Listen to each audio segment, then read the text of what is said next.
Even the pen.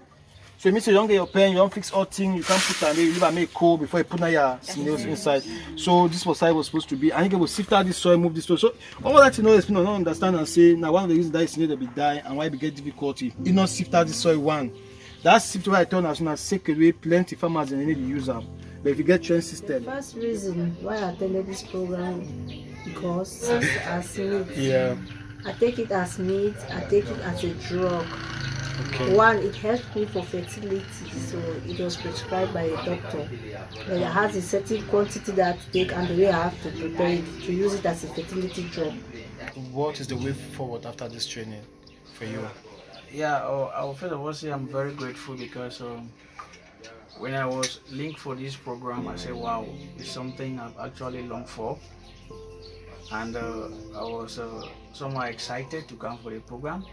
And coming for the program, I think it actually made my expectation because I got both theory and practical knowledge on how to raise snails, both for local consumption and even for commercial purpose.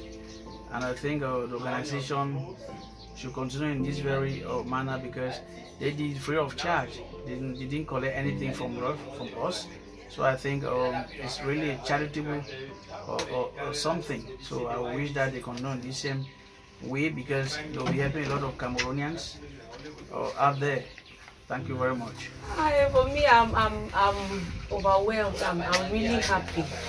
Yeah. See, when the information got to me, I called the person who put it up and asked if we needed to pay something, and he said no, it's free of charge, just give me your name.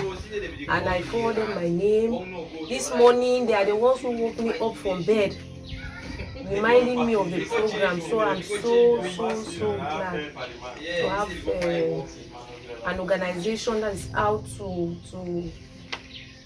empower Cameroonians, and I pray that they continue in this same spirit. I think better things will follow them. I think the future is bright. The future for snail farming is bright. It's bright because you don't need a lot of space. You don't need a lot of space, and it's not a dirty job as per se. It's not dirty because we have done both theory here and practicals, and we are still clean. So it's something that every other person can engage in, and it's not exhausting. It does not exhaust you. Screen snail farming does not exhaust. Does not exhaust you, especially some of us who are not physically. It went well. I am elevated. I am so happy. It really went well. This is a program that I have really longed for, but I haven't really had the opportunity to come across such a program. At times I will hear of it, maybe you have to pay some money, and I don't have money. I'm a student, I don't work. At times you hear of it, maybe it is somewhere very far that you need to pay transportation, you have to transport yourself there. So I couldn't make it, but this one, it came right at my doorstep. So I am very, very happy. So I had to grab it. Okay. So what is the future for snail farming, and do you think initiatives like this should continue? Yeah, I think it should continue with organizations such as yours. I think it should continue. So I skipped school today and I came for the program. Yeah. Then another thing is that whether we like it or not, agriculture is a backbone of the economy. Even the state has realized it. That's why they are trying now to invest into agriculture. So whether you are doing crop or livestock, agriculture is the backbone of the economy. And then there's another thing. We should always desire to go for those things that people don't really go into. Those are the things that make the name. Those are the things that brings the profit, that makes the change. For example, if you want to go into cattle rearing, how many cattle can you rear?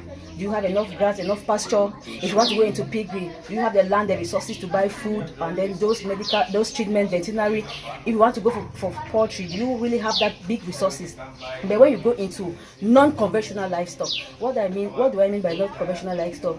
Those livestock that are not really peculiar in our area, that in some area they really do it, and in our area they don't really engage into it, and snail is one of them. So If you go into snails, I bet you go to the market every day, you sell much more than somebody who does poultry or piggery. That one is a fact.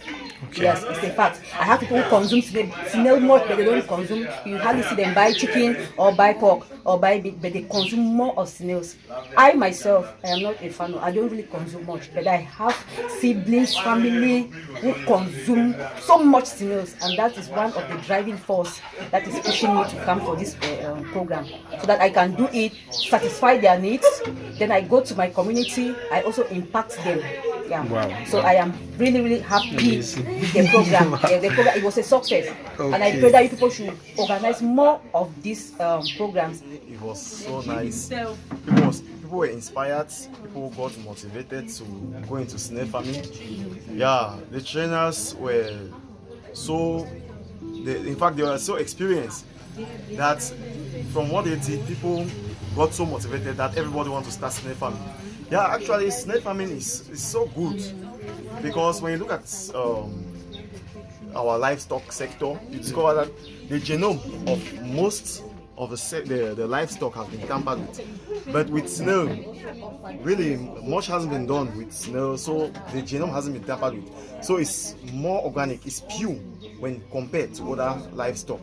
So I'll encourage every Cameroonian to go into snail farming, and when this sector is fully developed, we can see that we'll be able to boost our GDP.